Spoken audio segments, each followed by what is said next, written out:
સાસુમાએ વહુને કીધું તું કે મારા જેવો લોટ બાંધજે, પછી વહુએ એના જેવો લોટ બાંધ્યો.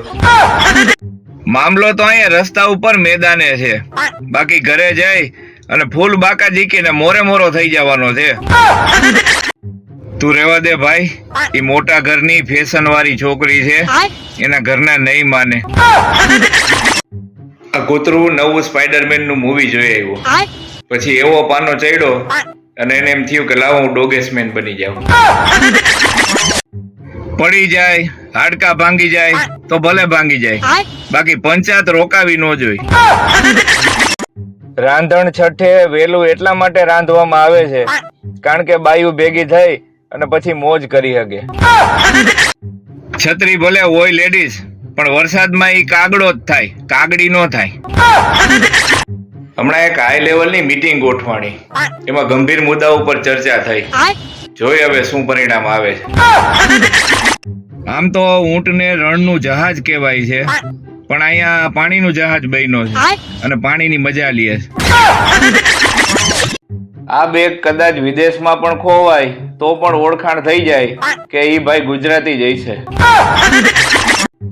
આ માણાને જોઈ અને કૂતરાએ આવું કરતા શીખી ગયા છે. બોલો, રાજુભાઈ નો પીતો ગયો છે ભાઈ, મહેરબાની કરીને આવતા જતા દરવાજો બંધ કરજો. શિક્ષક કે વીજળી ક્યાંથી આવે છે? એક છોકરો ઉભો થઈને કે સાહેબ મામાના ઘરેથી. સાહેબ કે કા? ઈ કે જે લાઈટ જાય ને એ મારા પપ્પા એમ કે મારા હાડાએ લાઈટ કાપી નાખી.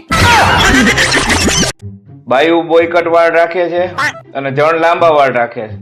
તે પાછળથી કોણ જણ ને કોણ બાય ખબર જ નથી પડતી. બોલો ભાઈ, ક્યાં જવાનું? ત્રિકોણબાગ. ત્રિકોણબાગ બે જાવ, 50 રૂપિયા. અરે 50 હોય, નજીક જ છે. નજીક જ છે તો આયલા છે, નજીક હોય તો રિક્ષા ભાડું થોડું બગાડે. ક્યારેક કોક મહિલાને શાકભાજી લેતા જોજો, હાથમાં કારેલું લેશે, ભાવ ભીંડાનો પૂછશે અને લેશે બટેટા. મને એડકી ચાલુ થઈ છે, કોઈ યાદ કરતું હોય તો કહી દ્યો, નકર હું પાણી પી લઉં. એક ભાઈ ડોક્ટર પાસે ગયો કે સાહેબ 2 વર્ષ પહેલા મને તાવ આવ્યો હતો. તો ડોક્ટર કે હવે અત્યારે શું છે? ઈ કે ત્યારે તમે મને નાવાની ના પાડી હતી, તો હવે હું નાઈ લઉં. છોકરીઓને એની મંજિલ સુધી પહોંચતા કોઈ નો રોકી શકે સિવાય કે પાણીપુરી વાળો.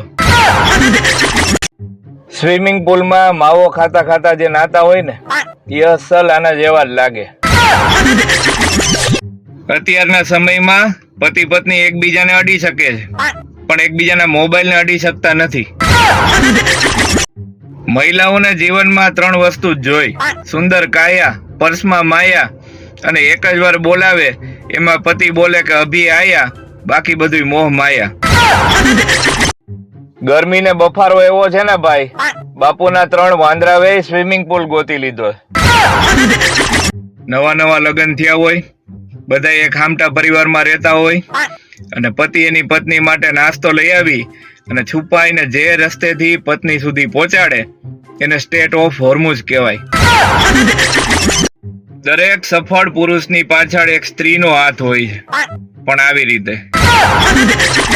જે છોકરીઓ સ્કૂટી ચલાવતી વખતે પગ ઢળે છે ને એના માટે ખાસ ચપ્પલ આવી ગયા છે, તો લઈ લેજો. તો મિત્રો, આ છે લગ્ન પહેલાનું જીવન અને આ છે લગ્ન પછીનું. હોડકાર અને ગેસ બે એક જ માના દીકરા છે, પણ ગેસે ખોટો રસ્તો લીધો એટલે એની કોઈ ઇજ્જત નથી કરતું. ક્યારેક તો એમ થાય કે આ સ્ત્રી છે એ પુરુષ સમોવડી નથી, પુરુષોથી ક્યાંય આગળ છે. બાપાને એના છોકરાઓને લઈ અને એડવેન્ચર કરવાના એટલા બધા શોખ હોય, પણ તઈ એની ઘરવાળી એમ કે તું તારે જે કરવું એ કર, આ છોકરાને અહીં મૂકતો જા. બધી ગુજરાતી સ્ત્રીઓનો કોમન ડાયલોગ. આ તો હું હતી ને એટલે ટાઈકી, બીજી હોત ને તો કેદુની મૂકીને વહી ગઈ હોત. એક જગ્યાએ બોર્ડ મારેલું હતું કે પત્નીને વશમાં કરવાનો દોરો મળશે. પછી ભાઈ જે લાઈન થઈ છે, ઘરવાળો ગમે એટલો ભણેલો હોય કે ગમે એટલા ઊંચા હોદ્દા ઉપર હોય, પણ પત્ની એકવાર કહી દે કે તમને ખબર ન પડે વાત થઈ ગઈ પૂરી. પ્રી વેડિંગ ફોટોશૂટમાં તો બધું સારું સારું જ દેખાય. સાચી હકીકત તો પોસ્ટ વેડિંગ ફોટોશૂટ કરાવો ને ત્યારે જ આવે. ભાઈ આમંત્રણ તો કેટલે ઠેકાણેથી આવે છે, બધાય પહોંચવું શક્ય નથી, એટલે મારા તરફથી આ 5100 નો ચાંદલો લઈ લેજો. આ વ્યક્તિ જ્યારે વોટર પાર્કમાં નાતો હોય છે અને પાણીમાં હોવા છતાં એ વોટર પાર્ક વાળાને પૂછે છે કે વોશરૂમ ક્યાં છે, ત્યારે આવા વ્યક્તિનું વોટર પાર્ક વાળા પણ સન્માન કરે છે. હમણાં એક જગ્યાએ બે ઉંદેડા બાઈજા ને એને જોવા આટલા બધા માણસો ભેગા થયા, બોલો. એટલે આપણે ત્યાં માણસો એમ કે ને કે હમણાં ટાઈમ જ નથી, એટલે સમજી લેવું ખોટી ના છે. ઘરે કામ કરવા માટે કામવાળી રાખે અને બહાર પૈસા ભરી અને કસરત કરવા જાય, ઈ અત્યારની બાઈ હો. સાસુમાએ વહુને કીધું તું કે મારા જેવી રોટલી બનાવજે, પછી વહુએ બનાવી. આ બાઈઓ મોબાઈલમાં વાત કરવામાં એટલી બધી મશગુલ થઈ જાય છે કે જેના ભેગી બાઇક ઉપર આવે છે એને મૂકી અને બીજા ભેગી બાઇકમાં ચડી જાય. હાંડિયા ઉપર બેહવાનું સૌભાગ્ય તમને ત્યારે જ પ્રાપ્ત થાય જ્યારે હાંડિયાની ઈચ્છા હોય. પરિસ્થિતિ ગમે એવી હોય, આપણું પેલું કામ છે વિડીયો ઉતારવાનું અને ફોટા પાડવાનું. મિત્રો, આ ફોટો 1946માં લેવાનો છે. એમાં જે વ્યક્તિ દેખાય છે એનું નામ છે કિમ સિમી જુ. ત્યારે એની ઉંમર 35 વર્ષની હતી. આ વ્યક્તિ મન ફાવે ખાતો પીતો, મોડે સુધી સૂતો રહેતો અને કસરત પણ ન કરતો. આ ફોટામાં કિમ સિમી જુ પાછળ બેઠો છે. આપણા લોકોની ખાસિયત એ છે કે આપણી પાસે કોઈ પણ સમસ્યાનું સમાધાન હોય. અરે બેન, સાડીનો છેડો બાઇકમાં આવી જાય. હે? એ બાઇકમાં સાડીનો મારે નંબર નથી દેવા તમને, પણ એ નંબર નથી જોતા તો મારે નંબર નથી દેવા, મારો ઘરવાળો છે મારી હારે. અલે પડી ને બાડી. દૂધમાં ઉફાણો આવતો હોય તો બાયું દોડે છે કેમ? દૂધ બચાવવા, મલાઈ બચાવવા? જરાય નહીં. પ્લેટફોર્મ ને ગેસ સાફ ન કરવો પડે ને એટલે. સીસીટીવી રાખવામાં આવે પણ પાછી સીસીટીવી નહીં સુરક્ષા દેવી પડે. છોકરાઓ માટે તો વાંઢા વાંઢા શબ્દ વાપરીને છોકરાઓને વગોવી નાખ્યા, પણ અમુક છોકરીઓ ભયંકર વાંઢિયું હોય છે, એનું તો કંઈક કરો. એક જમાનો હતો જ્યારે આ સીટ ઉપર બેહવા વાળો ડ્રાઈવરનો ખાસ માણા ગણાતો. એક જણો એના ગુરુને મળવા ગયો. તે ગુરુએ આશીર્વાદ આપ્યા અને ખાલી એટલું જ કીધું કે કોઈને કહેતો નહીં કે હું તારો ગુરુ છું. કામ એવા કરો કે બીજી વાર લોકો સામેથી કહે કે ભાઈ તું રેવા દે, અમે કરી નાખશું. જો તમે તમારી પત્નીના ઈશારામાં જ બધું સમજી જતા હોય તો તમારે ચોપડિયું બોપડિયું વાંચવાની કાંઈ જરૂર નથી. તમે જ્ઞાનનું છેલ્લું લેવલ પાર કરી લીધું છે.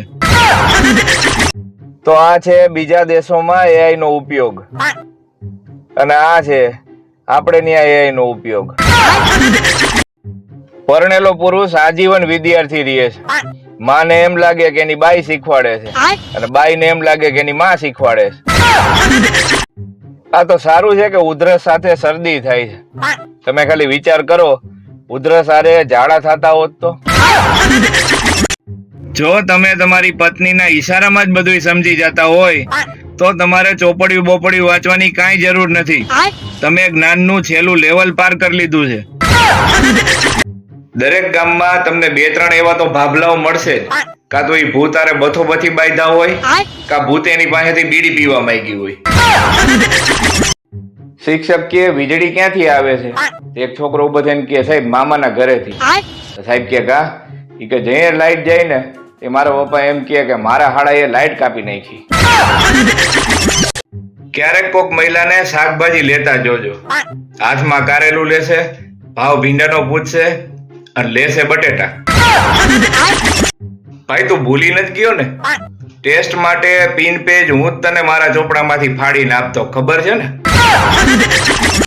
પ્રેમ અને વરસાદ શરૂઆતમાં જ સારા લાગે, પછી બેયમાં પૂર અને વાવાઝોડા આવે. ગુજરાતી કપલના પ્રેમની શરૂઆત સાંભળો છો ત્યાંથી શરૂ થાય છે અને બેરા થઈ ગયા છો ત્યાં પૂરી થાય છે.